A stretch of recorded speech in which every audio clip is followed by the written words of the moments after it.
One phone call. That's all it took. Not a bomb threat, not a cyber attack, but a single quiet phone call from a woman who had just been publicly shamed for the color of her skin. She wasn't a politician or a celebrity. She was a doctor, a scientist, a woman who simply wanted to take the first-class seat she had paid for. But when the airline employee smirked and told her she wouldn't be comfortable up there, she didn't argue. She didn't yell.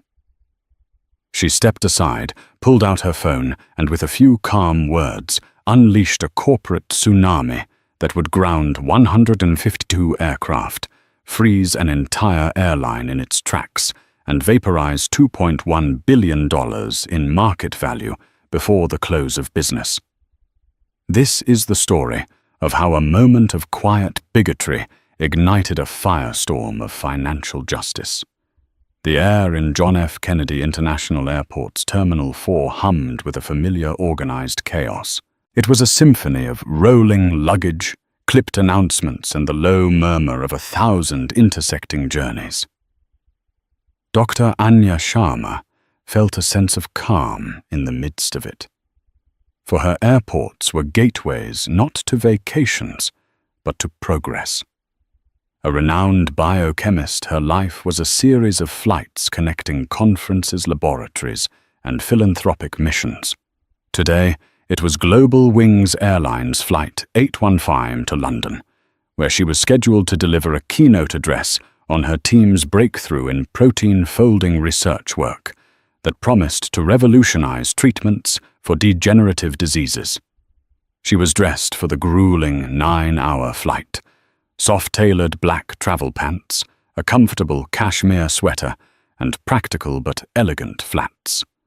Her hair was pulled back in a neat bun, and her face was free of makeup.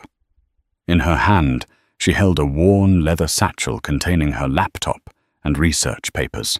In her pocket was a first-class ticket, a necessary luxury that allowed her to work and then sleep, ensuring she arrived in London sharp and ready. Approaching the priority boarding lane for gate B24, she felt a familiar, subtle shift in the atmosphere. It was a look, a slight stiffening of a posture, a glance that lingered a second too long.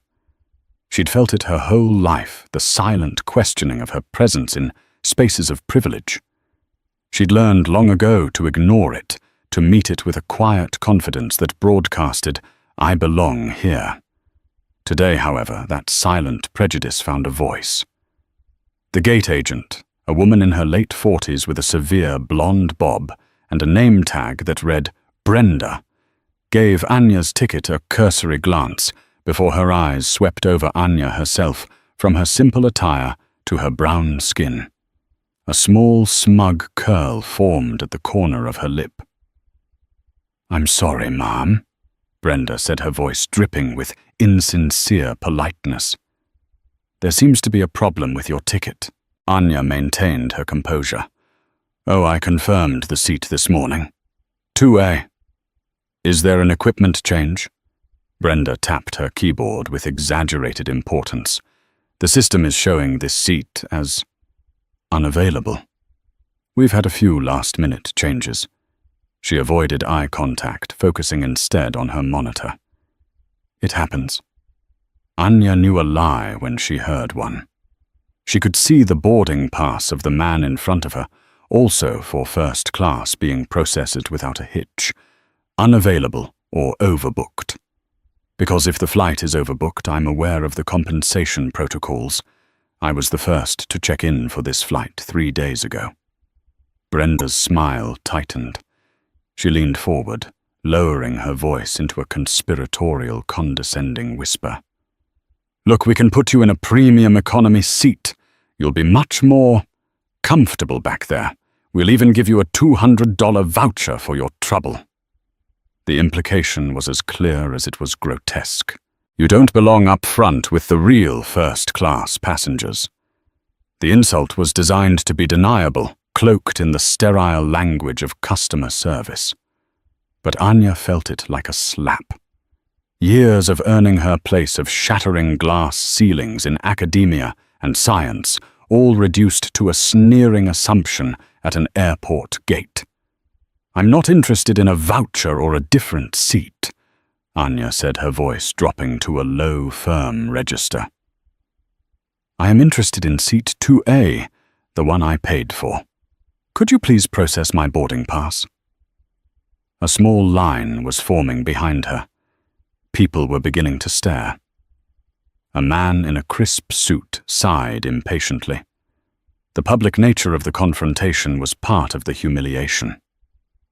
Brenda straightened up, her face hardening.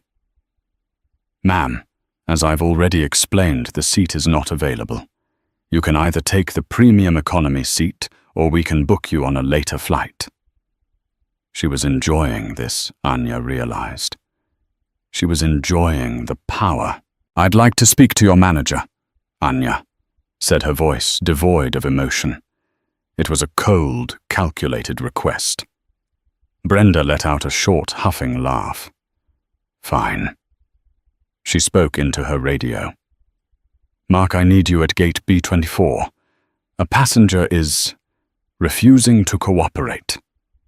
Mark, the station manager, arrived a few minutes later.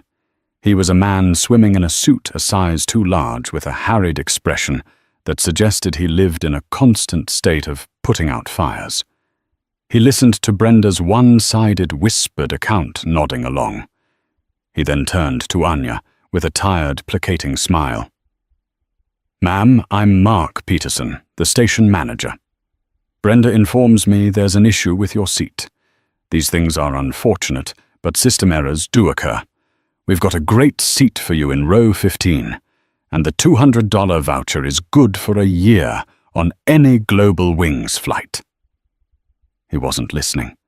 He was managing, de-escalating, trying to make the problem her go away. Miss Peterson, Anya began her patience now, a thin, brittle sheet of ice. "This isn't a system error. Your agent has made a judgment about me based on my appearance and has decided I am not suited for the ticket I purchased. I'm asking you one last time, are you going to honor my ticket? Or is it the official policy of Global Wings Airlines to refuse service based on a passenger's ethnicity?" She used the word. Ethnicity. The air grew thick with tension. Mark's face went pale. Brenda, however, doubled down. "That's an outrageous accusation," she snapped. "I was trying to be helpful." Mark held up a hand to silence her. "Now let's not make this something it isn't." "No one is saying that. We are simply dealing with a logistical issue." He glanced at the line, then back at Anya. His decision was made. He was backing his employee. "The offer stands. Premium economy or a later flight. That's the best we can do." Anya looked from Mark's weak, evasive eyes to Brenda's triumphant smirk. She saw the entire system in that moment, the casual bigotry of the agent and the cowardly bureaucracy of the manager who enabled it. They had made their choice. Now she would make hers. She gave a single, slow nod. "I see." Without another word, she stepped out of the line. The passenger behind her, the man in the suit, pushed forward, eager to get on. Anya walked a few feet away to the relative quiet of the terminal window overlooking the tarmac. The massive Global Wings jet, its tail emblazoned with a golden eagle, sat gleaming under the morning sun. She pulled her phone from her satchel. It was a simple, standard-issue smartphone, but its contact list was anything but. She scrolled to a single entry, a name she rarely called a name that represented a force of nature in the world of global finance and logistics. She pressed the call button. It rang twice. A deep, calm voice answered. "Anya." "Alistair," she said, her own voice steady as a rock. "I have a problem." Alistair Blackwood was not a man given to idle conversation. As the founder and chairman of Blackwood Capital, a private equity and logistics behemoth with a portfolio so vast its tentacles reached into nearly every sector of the global economy. His time was measured in billions of dollars per minute. He sat in his office on the 90th floor of a Manhattan skyscraper, a space of minimalist steel and glass that offered a godlike view of the city below. He was reviewing a hostile takeover bid for a German robotics firm when his private line, the one reserved for a handful of people in the world, chimed. He saw his daughter's name and answered instantly. "Anya, is everything all right?" His voice was a low baritone, a voice accustomed to moving markets and ending careers with a single quiet command. "I'm fine," Father Anya's voice came through, clear and controlled, but with an undercurrent of cold fury he knew all too well. It was the same tone she used when a promising research trial failed, or when a board of older men tried to patronize her. It was the tone that preceded decisive world-altering action. "I'm at JFK. I was scheduled to be on Global Wings Flight 815 to London." "Was." Alistair repeated, his focus shifting entirely. He swiveled his chair away from the panoramic window and tapped a key on his silent keyboard, bringing up a blank intelligence dossier. "I was denied boarding for my first-class seat. The gate agent and station manager have decided based on their own criteria that I am not a suitable passenger for that cabin. They offered me a downgrade and a voucher." Alistair Blackwood's face remained a stony mask, but a dangerous stillness settled over him. Discrimination to him was not just a moral failing. It was an inefficiency. It was a sign of a poorly run, undisciplined organization. And this particular organization had made a fatal error. They had made it his business. Which airline, he asked, though he already knew. "Global Wings," Anya confirmed. Alistair's fingers danced across the keyboard. Global Wings Airlines, GWA. A publicly traded company they had significant dealings with. Not a majority shareholder, but something far more critical. "I see," he said. The dossier on his screen was already populating with data pulled by his firm's proprietary AI. Financial statements, debt structures, key contracts, executive profiles. It painted a picture of a company leveraged to the hilt, arrogant in its market position, but deeply vulnerable in its operational infrastructure. The manager's name is Mark Peterson. The agent is Brenda, Anya added. Gate B24. "Their names are irrelevant," Alistair replied, his tone dismissive. He wasn't interested in the foot soldiers. He was interested in the systemic failure they represented. "Are you safe? I'm standing by the window. They've just closed the gate." Anya's voice was steady. She wasn't asking him to get her on the plane. They both knew this was far beyond that now. This was about the principle. Alistair's eyes scanned a critical file, Project Nightingale. It was a multi-billion-dollar financing and logistics deal Blackwood Capital had structured for Global Wings. It included the leasing agreements for 60% of their new long-haul fleet, 152 Airbus A350s, to be precise. It also included the licensing for Blackwood's proprietary aviation logistics software, Odyssey, which managed everything from crew scheduling and fuel load balancing to payload optimization and maintenance cycles. The contract for Project Nightingale was a masterpiece of corporate law filled with clauses and covenants. One in particular stood out, Section 11C, the Material Adverse Change Clause. It could be triggered by any event that brought the airline into significant public disrepute or demonstrated a catastrophic failure of corporate governance. Denying service to the daughter of the man who owned their planes and the software that ran them certainly qualified. Alistair Handle it, Anya said. It wasn't a plea. It was a statement of trust. It was the same phrase he used with his own executive team. It meant, employ the full resources of our enterprise to resolve this situation definitively. It's handled, he replied. I'll have a car for you at the arrivals curb in 15 minutes. It will take you to Teterboro. The jet will have you in London ahead of your original schedule. Go to the American Express Centurion Lounge.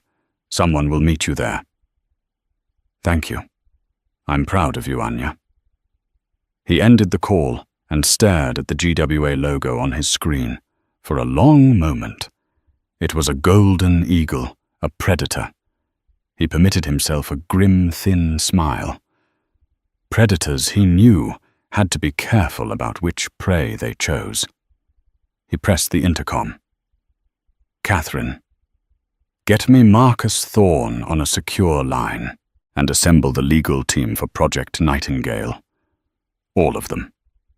Now. Marcus Thorne was Alistair's chief counsel, a shark in a Savile Row suit. The legal team was a pack of them. Within 60 seconds, Marcus was on the line. Alistair. Marcus, Global Wings Airlines. We are invoking Section 11C of the Nightingale Agreement. Execute a full drawdown on the credit facility and issue an immediate notice of default. Concurrently, have the tech division suspend their Odyssey software license for breach of contract, effective immediately. There was a half-second of stunned silence on the other end of the line. Marcus, who had presided over the financial dismemberment of entire nations, was momentarily speechless. The scale of the command was breathtaking. This wasn't just a shot across the bow. It was a full-scale barrage aimed at sinking the entire ship. All of it, Marcus asked, his voice recovering its professional edge. Every plane we lease to them is to be grounded upon landing. No exceptions. Their software access is to be terminated in, let's say, 30 minutes. I want their entire operational grid to go dark and have our trading desk begin shorting their stock. Heavily. Understood, Alistair. May I ask the nature of the breach? Alistair looked out the window at the city below. They have demonstrated a profound and irrecoverable failure in their customer service protocols. He disconnected the call. The machine was now in motion. A series of encrypted emails and secure calls shot out from the 90th floor, triggering alarms in legal departments, financial hubs, and IT nerve centers across the world. Anya Sharma, meanwhile, sat in the hushed elegance of the Centurion Lounge, sipping a cup of tea. She felt a strange sense of detachment, as if she were watching a play unfold. She hadn't wanted this. She just wanted to go to her conference. But she had been pushed, and her father had taught her that when you are pushed, you do not just push back. You reshape the landscape so they can never push you again. Outside Flight 815, pushed back from the gate, its engines whining to life. Brenda and Mark were likely congratulating themselves on handling a difficult passenger. They had no idea that their little act of prejudice had just lit the fuse on a $2 billion bomb. In the Global Wings Airlines Integrated Operations Center, IOC, in Dallas, Texas, a sprawling, windowless room larger than a football field chaos arrived not with a bang, but with a flicker. It started on the main screen, a vast wall of monitors displaying a real-time map of the world, dotted with the 500-odd golden eagle icons representing their active flights.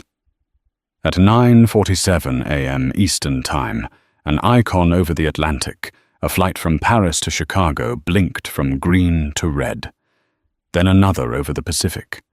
Then a dozen more all at once. "What the hell is that?" muttered Dave Chenault, the lead operations coordinator, a man powered by coffee and 20 years of airline experience. Odyssey must be glitching. He radioed the flight crew of the Paris flight. Global 88, this is IOC. We're showing a maintenance flag on your number 2 engine. Can you confirm status? The pilot's voice came back, laced with confusion. IOC, all our systems are green here. We're running smooth. Your end must be buggy. Before Dave could respond, a new wave of alarms erupted. This time it wasn't on the map. It was from the crew scheduling terminals. Dozens of flight crews scheduled for duty in the next 3 hours were suddenly flagged as unassigned and uncertified. My whole crew roster for the evening bank just got wiped. A scheduler yelled from across the room.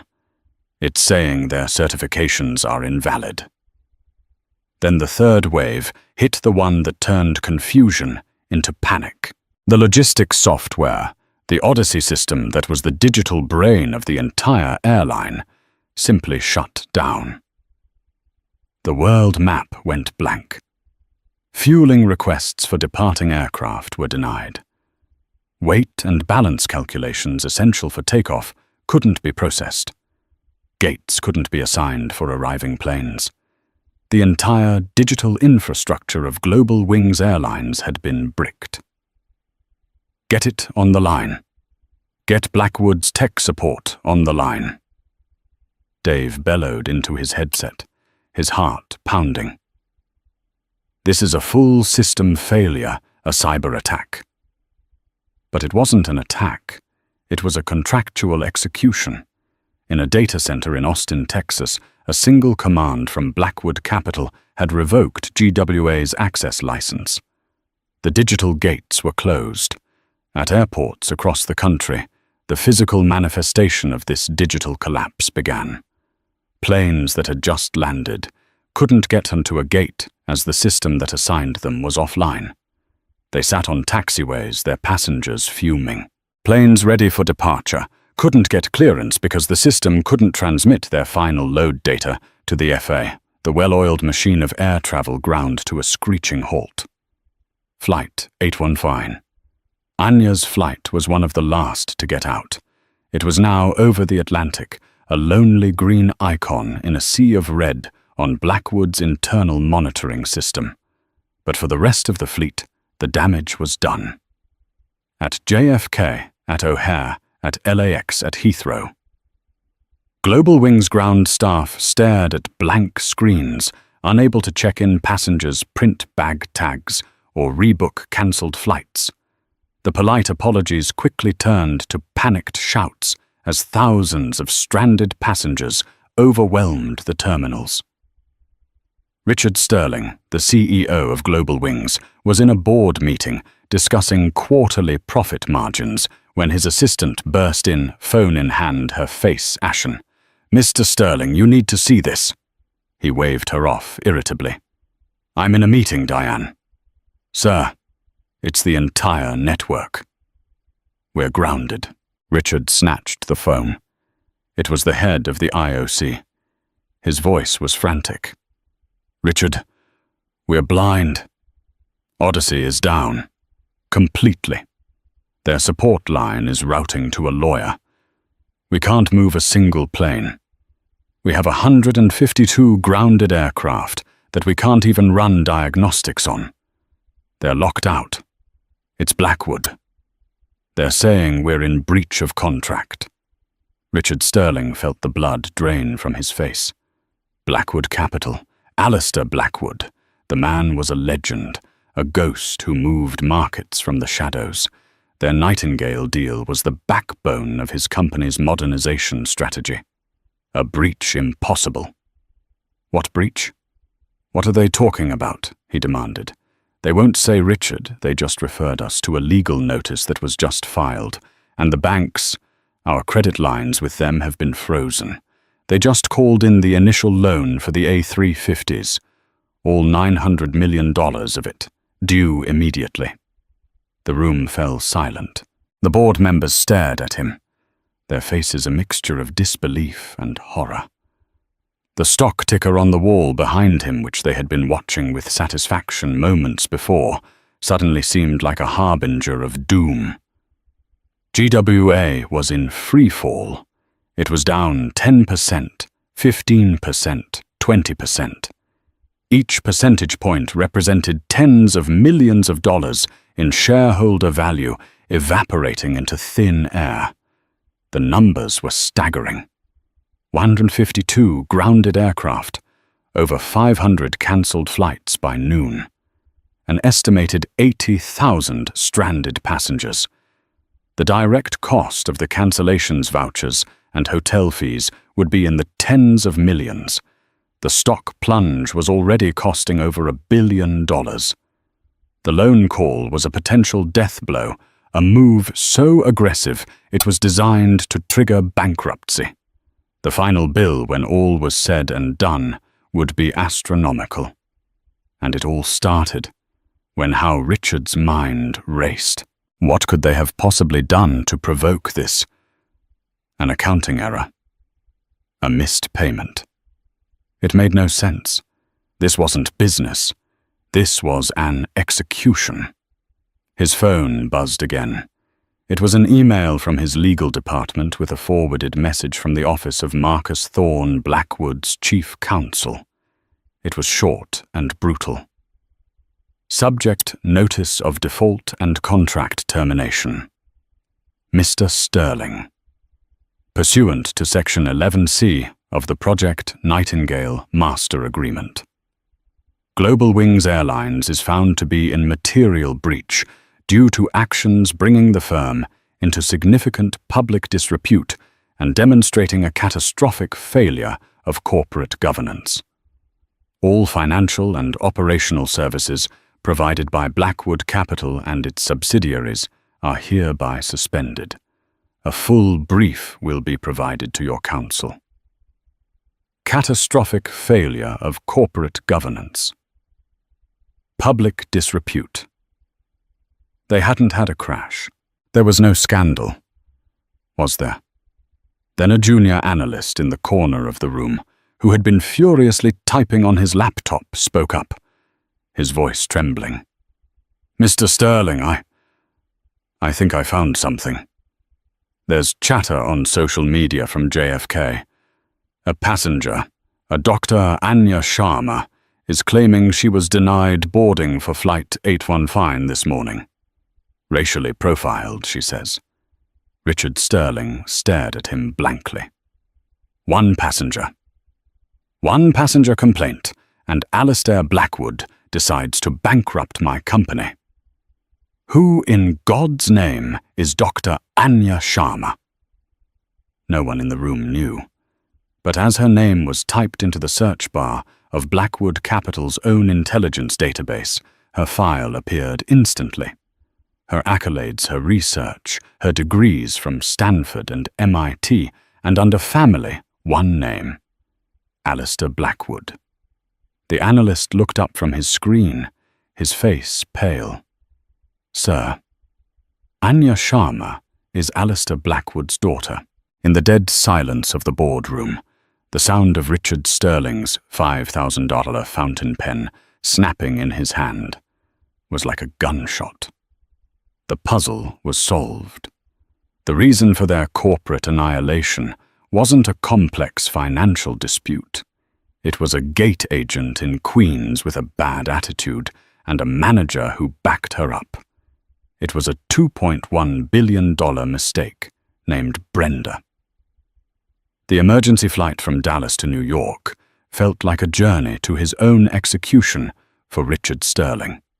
He'd spent the entire flight on a satellite phone, trying and failing to stem the bleeding. His pleas to Marcus Thorne were met with the icy, impenetrable wall of legal process. His calls to bankers were met with regretful but firm refusals to extend credit. The word was out on Wall Street: Global Wings had crossed Alistair Blackwood, and no one was willing to be collateral damage. By the time he landed, GWA's stock had been halted after a 35% plunge, wiping out $1.8 billion in market capitalization. Add the called-in loan and the operational losses and the $2.1 billion figure from the initial news flashes, was looking conservative. The story was the lead item on every news channel. Not the financial details, which were still emerging, but the human one, airline grounds itself, after CEO's daughter profiled.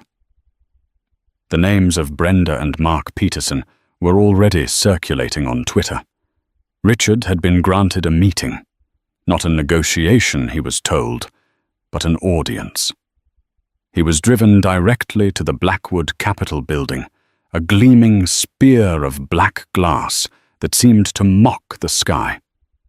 He was escorted to the 90th floor, not by a friendly receptionist, but by two grim-faced security men who didn't speak a word.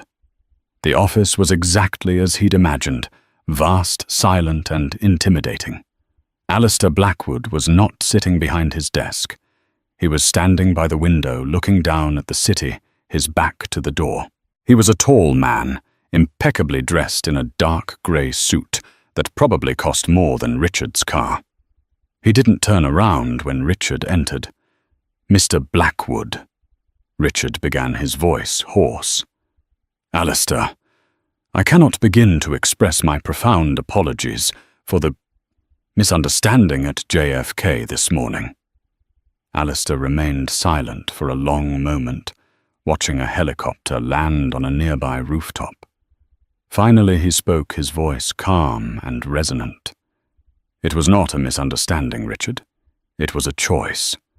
Your employee made a choice based on prejudice.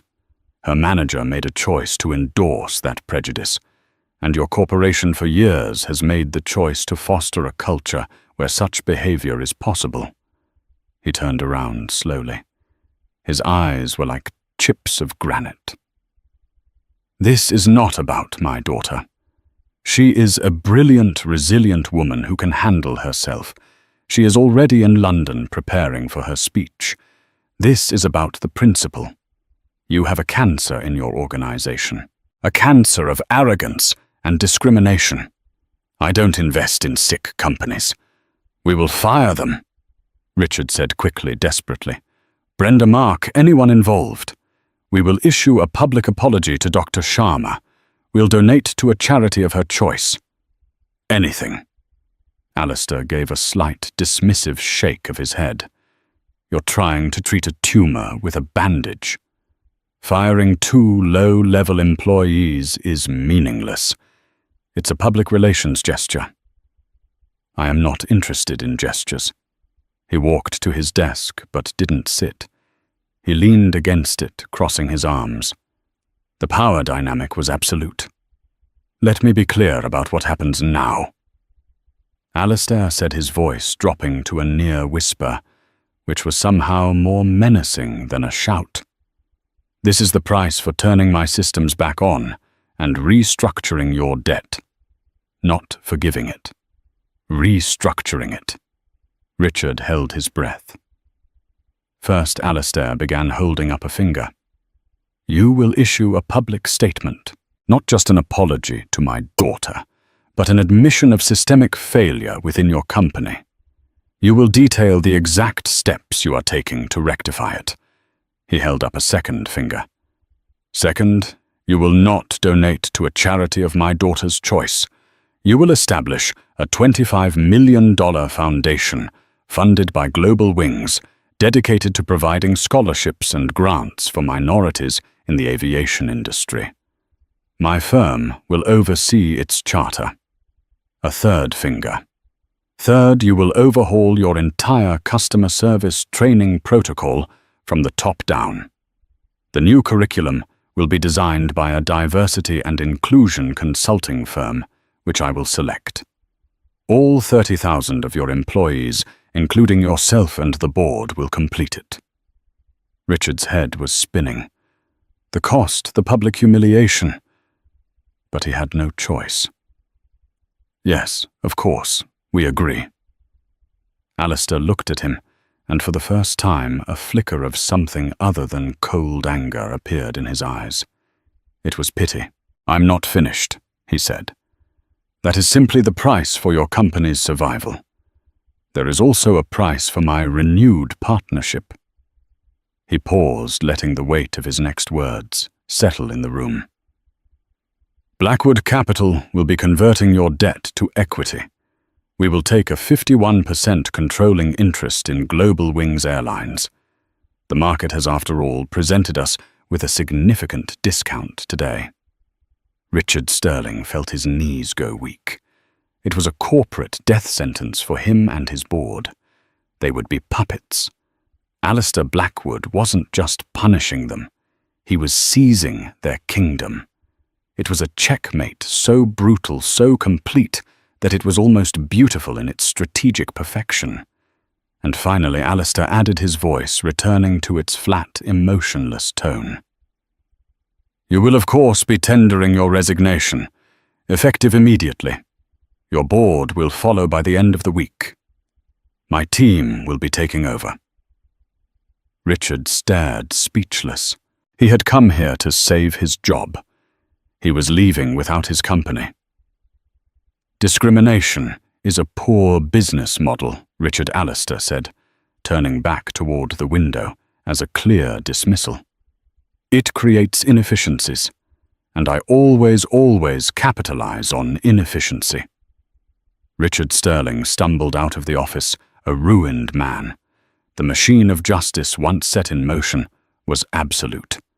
The reckoning was complete. All because a gate agent on a Tuesday morning decided she didn't like the look of a woman who was waiting patiently in line.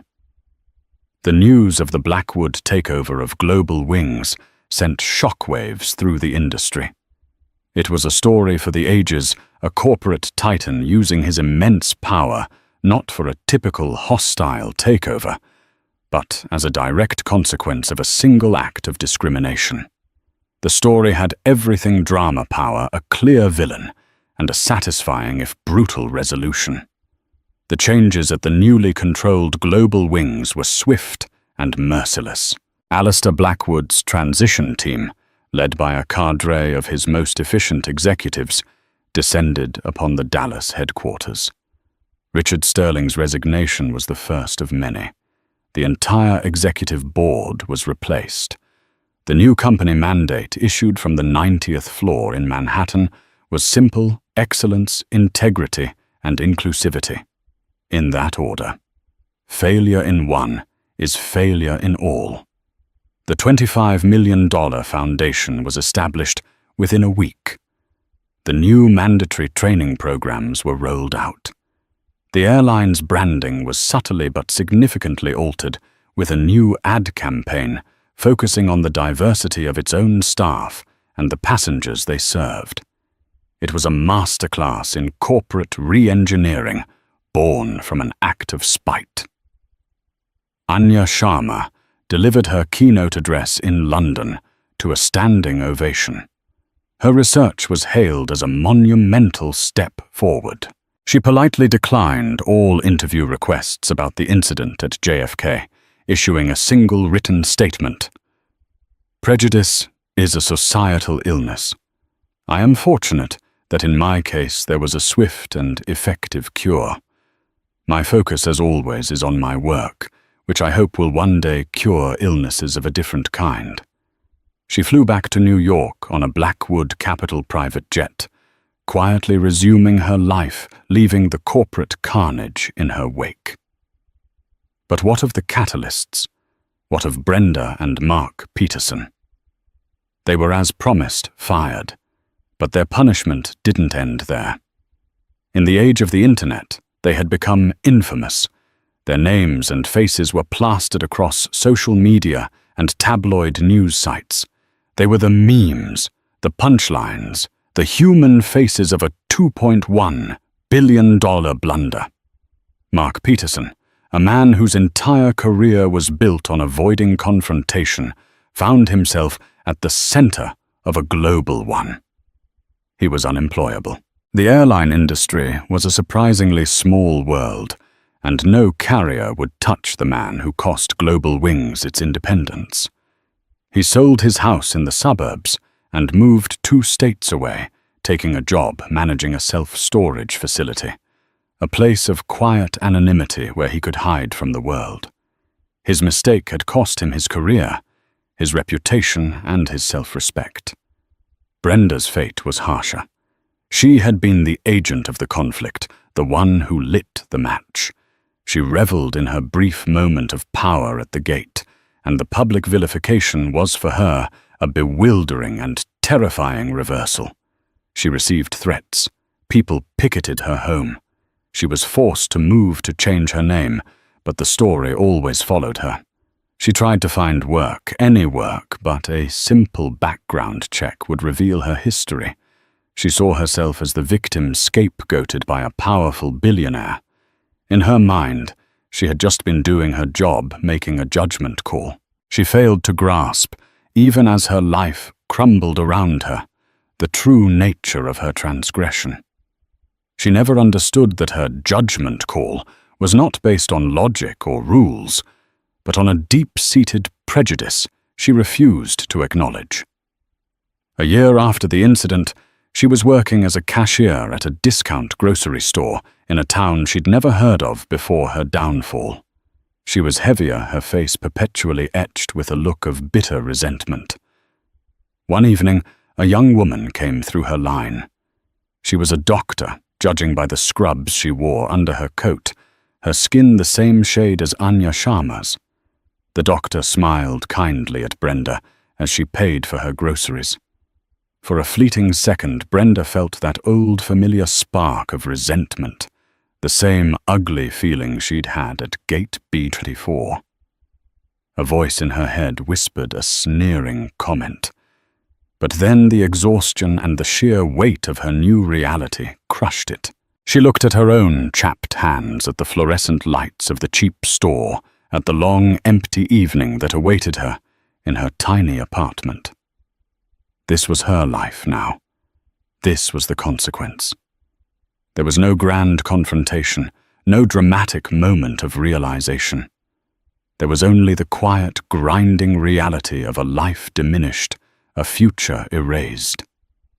The echoes of her smug pronouncement that Anya Sharma would be more comfortable in the back of the plane would haunt her for the rest of her days, a constant reminder of the moment she chose cruelty over kindness and paid a price she could never have imagined. The world hadn't just moved on, it had been reshaped, leaving her behind in the wreckage she had created. 2 years passed. The world, with its voracious appetite for scandal, moved on. The Global Wing's takedown, as it had been dubbed by the media, faded from a screaming headline into a business school case study, a cautionary tale whispered in corporate boardrooms. For most, it was a closed chapter. But for those at the story's epicenter, the echoes of that single moment at Gate B24 continued to ripple outwards, reshaping lives in ways both profound and poignantly quiet. Anya Sharma stood beside her father, Alistair Blackwood, in the hushed, book-lined sanctuary of his personal library at his country estate north of New York City. A gentle rain pattered against the leaded glass windows, a soft percussion to the crackling fire in the hearth. This was Alistair's refuge, a place where the titan of industry became just a man, a father. They hadn't spoken of the incident in detail since the day it happened, but it was an invisible presence, a shared memory that had subtly altered the dynamic between them. "Do you ever think we went too far?" Anya asked, her voice barely a whisper. She swirled the amber liquid in her glass, watching the light play within it. "The stories I heard, about the employees who lost their jobs in the restructuring. Not just the executives, people in accounting, marketing, families affected, all because I was insulted." Alistair turned from the fire, his craggy face softened by the warm light. He looked older than he had 2 years ago, but his eyes held the same intense clarity. "It was never just about an insult, Anya. You know that. It was about a sickness. If a surgeon finds a cancer, does he apologize to the healthy cells he must cut away to save the patient. No. The action is regrettable but necessary. Global Wings was sick. It was arrogant, complacent, and it bred contempt. What happened to you was not an anomaly. It was a symptom. He walked over to a heavy oak desk and picked up a framed black and white photograph. It showed a young boy, no older than 10, with dark hair and fiercely determined eyes, standing in front of a dilapidated grocery store. He was holding a box of produce, his knuckles raw. "This was me," Alistair said, his voice taking on a distant quality. "A few years after we emigrated. My father worked at a foundry, my mother cleaned houses. I worked for Mr. Abernathy at his market after school. He was a decent man mostly, but his son Robert was not. One day a delivery of fresh peaches came in, the best of the season. Robert took one look at me and said, 'Those are for the real customers, boy. You stick to sweeping the floor.' He used a different, uglier word than boy. Anya had never heard this story. Her father rarely spoke of his childhood poverty. I didn't say anything. Alistair continued, his gaze fixed on the photograph. I just swept the floor. But I never forgot the look in his eyes. It was the same look, Anya. The same look of casual ownership. The same assumption that my place in the world was beneath his. The look that says I am the gatekeeper, and you shall not pass. It is the most dangerous look in the world. He placed the photo back on the desk. I didn't have the power to do anything about it then. I could only sweep the floor and promise myself that one day I would own the whole damned building. The difference between you and me is that you never desired that power. You earned your own through intellect and merit. But you are my daughter, and the power I built became your shield. When your station manager, Mr. Peterson, and his agent Brenda looked at you, they didn't see a world-renowned scientist. They didn't see your humanity. They saw an object to be moved, a problem to be dismissed. They gave you the Robert Abernathy look. He met her eyes, his own blazing with a cold fire. So no, I do not think I went too far. I think I did exactly what I spent 50 years acquiring the power to do. I tore down a gatekeeper's gate. The collateral damage was tragic, but the alternative, allowing that sickness to fester, was unacceptable. Anya nodded slowly, understanding dawning in her heart. It wasn't revenge. It was a correction. A violent, spectacular, market-altering correction. "The foundation," she said, changing the subject. "The GWA Ascend Scholarship. I got an email today." Alistair's severe expression softened into a genuine smile. "Oh, from young Mr. Castillo." "Yes." "Leo." He passed his final simulator check. "He'll be a certified first officer by Christmas. He sent me a picture of himself in the cockpit. He looks so happy, so proud." "He should be," Alistair said. "The boy is brilliant, top of his class. He reminds me of myself, except he won't have to spend 20 years fighting for a seat at the table. We simply built him a new one." Leo Castillo sat in the captain's seat of a $100 million A350 flight simulator. The hydraulic platform, hissing and tilting around him as he navigated a simulated storm on approach to Hong Kong International. The cockpit was an exact replica, from the feel of the side-stick controller to the dizzying array of glowing screens. 2 years ago, Leo was working 2 jobs, one bussing tables and another stocking shelves to help his family and pay for community college classes. Becoming a pilot for a major airline was a fantasy, a dream as distant as the stars.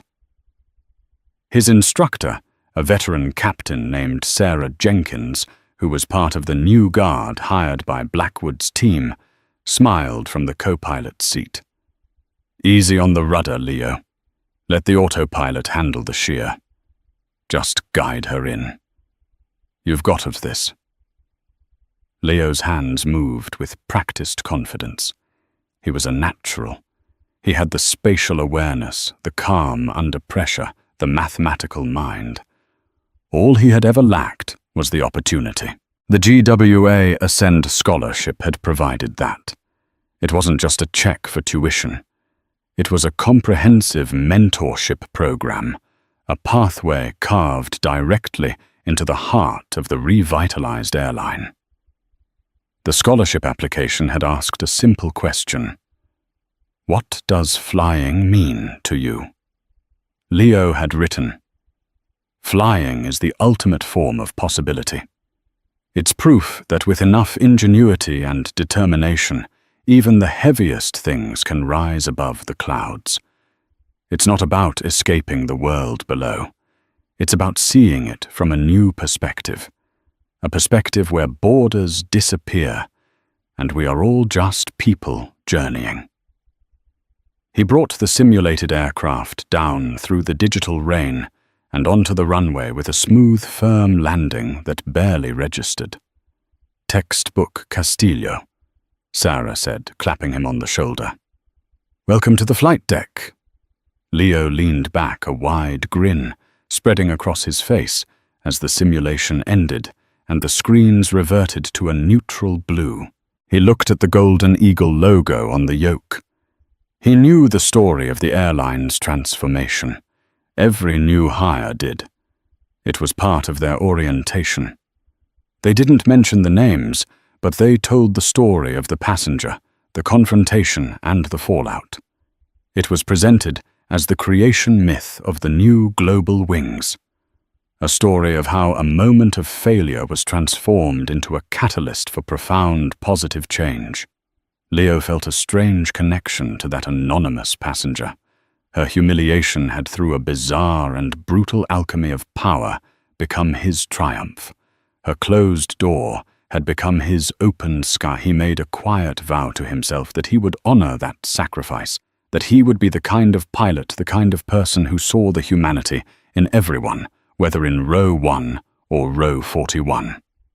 In a dimly lit laundromat, in a bleak corner of Ohio, the spin cycle of a washing machine shuddered to a halt. Brenda, her face puffy and pale under the flickering fluorescent lights, pulled out her meager load of work uniforms. Her life had shrunk to a series of joyless loops: the tiny damp apartment, the long bus ride, the 12-hour shift as a dispatcher for a local taxi service, a job she despised. She sank onto a hard plastic chair to fold her clothes, her gaze drifting to a small television bolted to the wall in the corner. A commercial came on. It was for Global Wings Airlines. It wasn't like their old ads, which featured sleek jets and glamorous destinations. This one featured people. A young black woman, a pilot laughing with her ground crew. An older Asian man, a gate agent patiently helping a family with their tickets. And then a young Latino man in a crisp pilot's uniform, looking out of a cockpit window with a look of pure, unadulterated joy. It was Leo Castillo. The ad ended with a simple tagline over the GWA logo, "Where everyone belongs." Brenda stared at the screen, her hands frozen on a half-folded shirt. For 2 years, she had nursed her bitterness. She was the victim. Her life had been destroyed by a vindictive billionaire and his entitled daughter. She was a scapegoat, a sacrifice on the altar of political correctness. Her prejudice in her mind was just a feeling, a harmless gut instinct. But looking at Leo's face on the screen, something inside her finally irrevocably broke. It wasn't a sudden epiphany. It was a slow, sickening erosion of her defenses. She saw in his face not a threat, not an interloper, but the very possibility she had tried to extinguish in Anya Sharma. Her gut instinct hadn't been harmless. It had been an act of erasure. She had looked at a person and tried to deny them their place, their dignity, their earned seat at the table. And the world in response had not just punished her. It had done something far more devastating. It had rendered her irrelevant. It had taken the spot she vacated and given it to someone like Leo. It had replaced her small, bitter worldview with a bigger, more hopeful one. The universe hadn't just slapped her wrist, it had evolved past her. The hollow feeling that washed over her was not anger or self-pity. It was the cold, clear, and crushingly heavy realization of her own obsolescence. She was a relic of a bygone way of thinking, a ghost haunting the laundromat of her own failed life. The hard karma wasn't the loss of her job or her house. It was this moment, this quiet, complete, and undeniable understanding that she had made herself small and the world had simply grown too large to notice her anymore. Anya Sharma closed her laptop. Leo's smiling face in the email was a beacon. She thought of the intricate, beautiful, and sometimes terrifying chain of events. The ugliness at the gate had been transformed. Her father's brutal, destructive power had been channeled into something creative. It hadn't erased the insult, but it had built a legacy from its ashes. She finally understood. The power she and her father wielded wasn't just the power to freeze flights and shatter companies. It was the power to redraw the map, to decide what grows in the space left behind. It was the awesome, terrifying, and ultimately hopeful responsibility of pulling the weeds and then planting a garden. This story, a blend of documented events and dramatic storytelling, serves as a powerful reminder that our actions, no matter how small they seem, can have cascading consequences. A single moment of prejudice, a quiet abuse of power at an airport gate, set in motion a chain of events that toppled a corporate giant.